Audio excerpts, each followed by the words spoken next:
Viral di media sosial sebuah video aksi tak senonoh yang terjadi di Bandar Lampung. Bagaimana tidak, rekaman CCTV berdurasi 50 detik itu menunjukkan perbuatan menyimpang yang dilakukan seorang pria. Dalam video tersebut, tampak seorang pria yang duduk di atas sepeda motor sambil mengeluarkan alat vital. Tindakan asusila pria yang belum diketahui identitasnya ini diduga terjadi di wilayah perumahan Bukit Kemiling Permai, Bandar Lampung.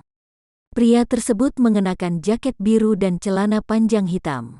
Saat dikonfirmasi, Kasat Reskrim Polresta Bandar Lampung Kompol Reski Maulana menyatakan pihaknya masih menyelidiki video tersebut.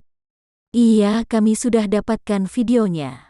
Masih kami selidiki dengan mendatangi TKP," ujar Reski, Kamis tanggal 6 Mei tahun 2021. Reski menambahkan, pihaknya akan meminta keterangan dari sejumlah warga di perumahan BKP, yang diduga menjadi lokasi perbuatan asusila tersebut. "Kita masih meminta keterangan dari pemilik CCTV, dan dari rekaman CCTV itu kami akan mengidentifikasi pelakunya," kata Reski.